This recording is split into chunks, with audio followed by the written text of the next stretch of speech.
Assalamualaikum warahmatullahi wabarakatuh.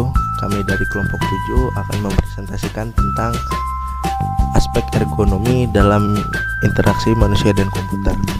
Di sini saya akan memperkenalkan anggota-anggota kelompok saya. Yang pertama yaitu Ferry Setiawan, yang kedua saya sendiri Muhammad Rafki, yang ketiga Taufik Dedi Zulfa, dan yang terakhir ada Karen Mahararinti.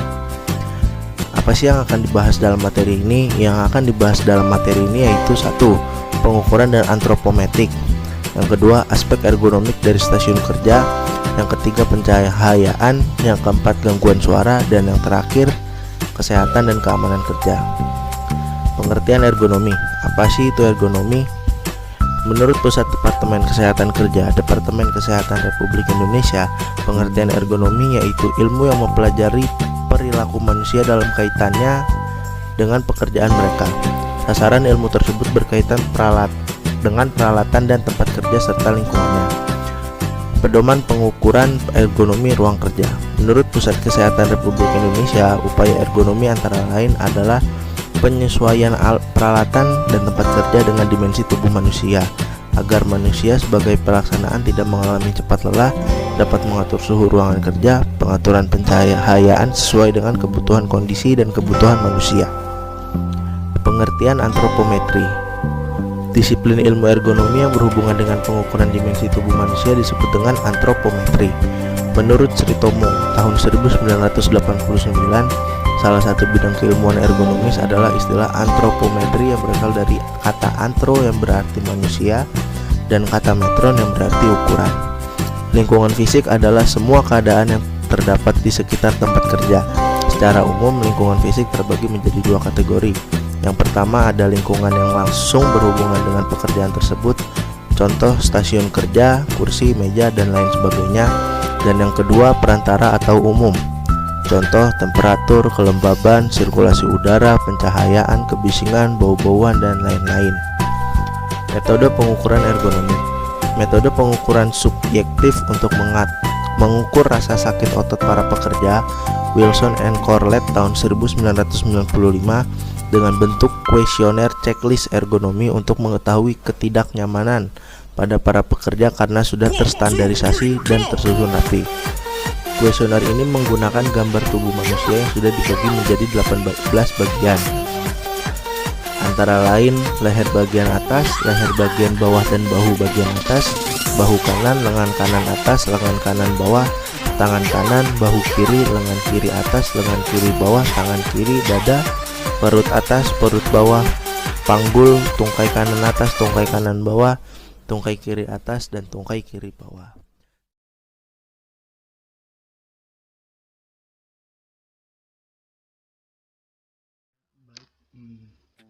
Materi selanjutnya akan saya bawakan. Saya Taufik Dedi Zulfa.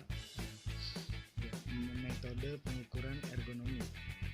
Metode pengukuran subjektif untuk mengukur rasa sakit otot para pekerja seperti kata Wilson and Corlett tahun 1995, dengan bentuk kuesioner checklist ergonomi untuk mengetahui ketidaknyamanan pada para pekerja karena sudah terstandarisasi dan tersusun rapi. Kuesioner ini menggunakan gambar tubuh manusia yang sudah dibagi menjadi 18 bagian utama. Di sini ada bagian-bagian saja seperti leher bagian atas, bagian bawah, ada bahu kanan, ada lengan, tangan kanan, bahu kiri, dan masih banyak lagi, bisa dilihat di slide-nya. Untuk slide selanjutnya. Ada juga antropometri. Antropometri terbagi menjadi 2, yaitu ada antropometri statis dan antropometri dinamis.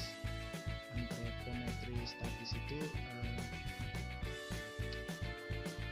pengertiannya adalah merupakan ukuran tubuh dan karakteristik tubuh dalam keadaan atau statis untuk posisi yang telah ditentukan atau standar, contoh tinggi badan dan lebar bahu. Ada ya gambarnya di sini, bisa diperhatikan.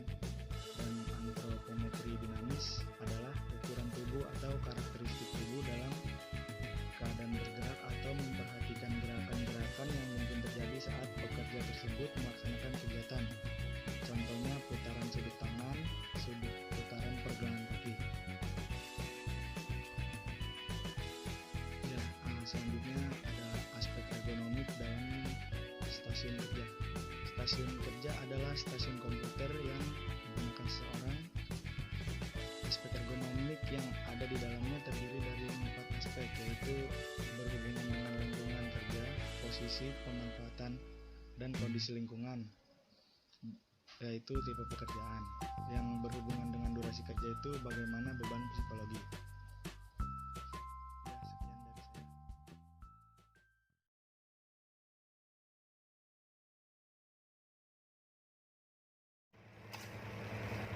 Assalamualaikum warahmatullahi wabarakatuh. Perkenalkan, nama saya Peri Setiawan dari kelompok 7, yaitu dari mata kuliah Interaksi Manusia dan Komputer.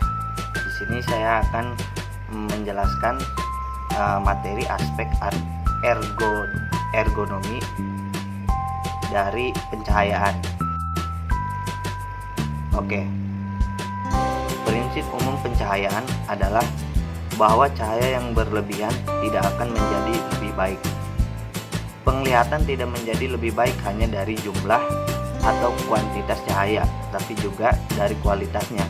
Kuantitas dan kualitas pencahayaan yang baik ditentukan dari tingkat refleksi cahaya dan tingkat rasio pencahayaan pada ruangan. Pencahayaan yang dimaksud adalah 1. Melihat objek dengan jelas, memudahkan pekerjaan, meningkatkan kesan menyegarkan, menghindari kecelakaan kerja, membantu menciptakan lingkungan kerja yang aman dan nyaman. Lanjut. Ini dia contoh pencahayaan yang efisien dan aman. Bisa dilihat ya di PowerPoint-nya, di video. Oke, lanjut. Pencahayaan terbagi menjadi 2, yaitu ada penerangan alami dan penerangan buatan atau lampu. Untuk penerangan alami, beberapa banyak cahaya matahari mencapai di dalam sebuah ruangan, tergantung pada jumlah dan arah sinar matahari, awan, dataran lokal, dan musim. Selain itu, ukuran orientasi dan kebersihan dari jendela adalah penting. Jumlah cahaya matahari memasuki tempat kerja dapat dikendalikan dengan kaca berwarna, ventilasi dan tirai sehingga tidak menyebabkan silau atau membuat area kerja terlalu terang. Untuk penerangan buatan atau lampu, jumlah cahaya, warna cahaya itu sendiri, dan warna yang bervariasi dengan objek yang tampil harusnya sesuai dengan tempat kerja dan tugas. Berikut ini adalah jenis umum dari lampu. Ini adalah contoh penerangan alami dan penerangan buatan. Penerangan alami seperti ini. Oke, saya jelaskan. Jadi penerangan alami itu dari matahari langsung yang menyinari ke dalam ruangan, dan penerangan buatan yaitu dari sumber listrik. Yang penerangan buatan itu dari lampu, dari sumber listrik yang menjadi cahaya.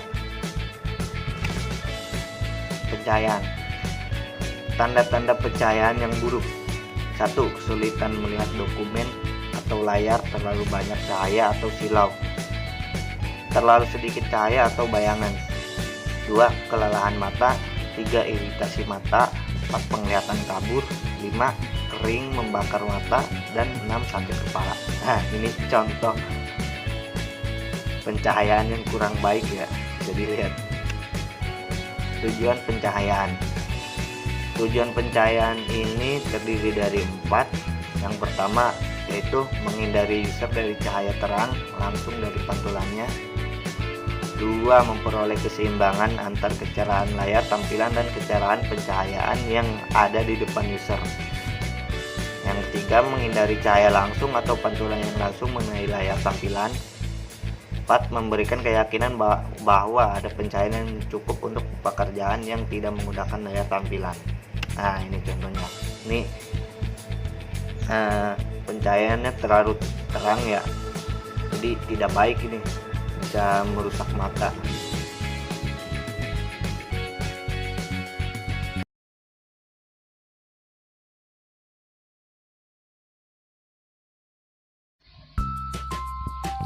Assalamualaikum warahmatullahi wabarakatuh. Lanjutkan materi tentang gangguan suara. Gangguan suara dapat berasal dari suara AC, komputer, manusia, suara speaker, atau peralatan lainnya.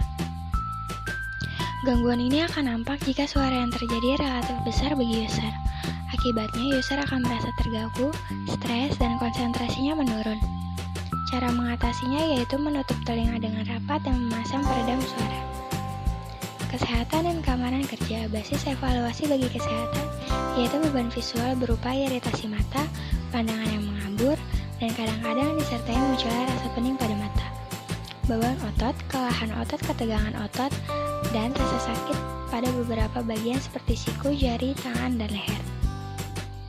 Beban postur tubuh, berhubungan erat dengan otot untuk mempertahankan posisi selama duduk di kursi. Beban tekanan emosi dapat muncul dalam bentuk rasa aman, rasa tertekan, atau depresi. Panca indera. Panca indera yang bekerja keras adalah mata. Untuk mengatasi keluhan seperti iritasi mata atau kelelahan mata antara lain 1. Istirahatkan indera yang bekerja. Anda dengan melihat pemandangan yang bernuansa sejuk dan jauh ke depan secara rutin. Jika Anda menggunakan pencegah kilau, bersihkanlah pencegah kilau itu sesuai aturan yang ada. 3. Jagalah agar kacamata atau lensa kontak dan layar tampilan selalu bersih. 4. Periksalah mata Anda secara teratur. 5. Jika mungkin, pakailah kacamata yang khusus dirancang untuk bekerja dengan layar komputer. Sekian presentasi dari kelompok kami, kurang lebihnya mohon maaf. Wabillahi taufiq wal hidayah. Wassalamualaikum warahmatullahi wabarakatuh. What should it go?